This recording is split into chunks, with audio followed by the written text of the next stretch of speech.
আমরা বুঝতে পারলাম যে আল্লাহ পাক পুরো সৃষ্টি জগৎকে ভালোবাসেন। আল্লাহ পাক আমাকে ভালোবাসেন, আপনাকে ভালোবাসেন। ভালোবাসেন বলেই আজকে আপনি এখানে বসে আছেন।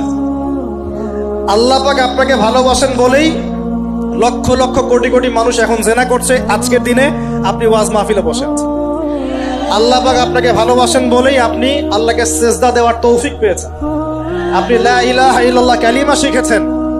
আপনি এই যে কোরআন পড়তে শিখেছেন, কোরআন পড়ছেন, হাদিস পড়ছেন, নবীর দ্বীনের প্রতি মহব্বত আছে। আল্লাহ আপনাকে ভালোবাসেন বলেই হচ্ছে। কখন বুঝবেন আল্লাহ আপনাকে ভালোবাসে? যখন আল্লাহ পাকের অনুমোদিত কাজগুলো আপনার ভালো লাগবে। নামাজ পড়তে ভালো লাগছে, রোজা রাখতে ভালো লাগছে, কোরআন তেলাওয়াত করতে ভালো লাগছে, আল্লাহর জিকির করতে ভালো লাগছে, আলেম ওলামার সাথে থাকতে ভালো লাগছে। ঠিক আছে, আল্লাহর হালাল কাজগুলো যখন ভালো লাগবে বেশি বেশি, বুঝবেন আল্লাহ আপনাকে নির্ঘাত মহব্বত করেন। আর যখন আল্লাহ পাকের নিষেধগুলো, হারাম, মদ আমার ভালো লাগে না, জেনা ভালো লাগে না, আমার খারাপ জিনিস দেখতে ভালো লাগে না, খারাপ শুনতে ভালো লাগে না, বুঝবেন আল্লাহ আপনাকে ভালোবাসেন।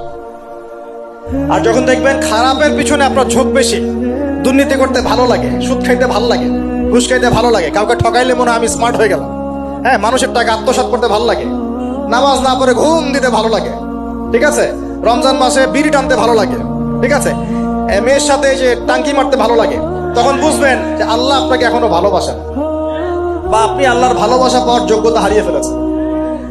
আল্লাহ পাক আমাদেরকে বোঝার তৌফিক দান করুন। এখন আসি, আল্লাহ পাক এবং তার রাসূল আমাদেরকে এমন কি কি কাজ বলেছেন যেই কাজগুলো করলে আমরা সরাসরি আল্লাহর ভালোবাসা পাবো ইনশাআল্লাহ। জানার দরকার আছে কি নাই?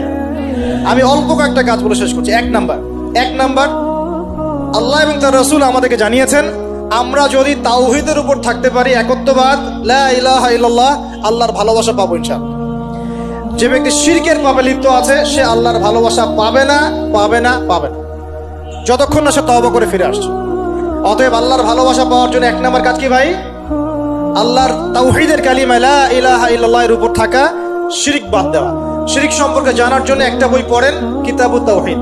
কি নাম বললাম? কিতাবুত তাওহীদ। একটাই পড়েন, দেখবেন ইনশাআল্লাহ শিরক কাকে বলে, কত প্রকার, কি কি, কোন কোন কাজ করলে শিরক হয়, সব জানতে পারবেন ইনশাআল্লাহ।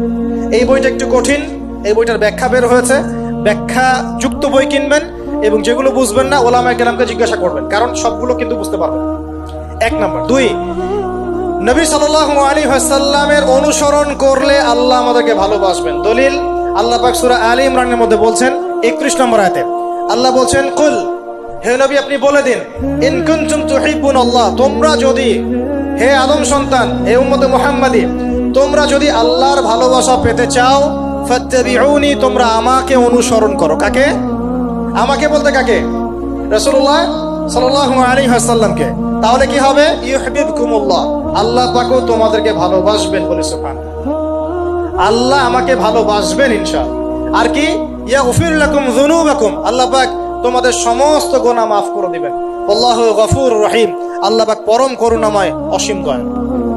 তার মানে আল্লাহকে পাওয়ার, আল্লাহর ভালোবাসা পাওয়ার দুই নাম্বার কি মাধ্যম? নবী সাল্লাল্লাহু আলাইহি ওয়াসাল্লামের সুন্নত অনুযায়ী জীবন করা। ভাই শুরু করব কোত্থেকে? শুরু করবেন চেহারা থেকে। কোত্থেকে? চেহারায় দাড়ি ছেড়ে দিব ইনশাআল্লাহ, রাজি আছি তো? গোফ ছোট করে ফেলবো ইনশাআল্লাহ, রাজি আছি তো ইনশাআল্লাহ? চেহারায় সেজদার দাগ থাকবে ইনশাআল্লাহ, তার মানে নামাজি হতে হবে, ঠিক আছে? পোশাক পরিচ্ছদ হবে রাসূলুল্লাহ সাল্লাল্লাহু আলাইহি ওয়াসাল্লামের মতো, ঢিলে ঢালা মুত্তাকিদের পোশাক। চুল হবে কার মতো? মেসি নেইমারের মতো নাকি রাসূলুল্লাহ সাল্লাল্লাহু আলাইহি ওয়াসাল্লামের মতো?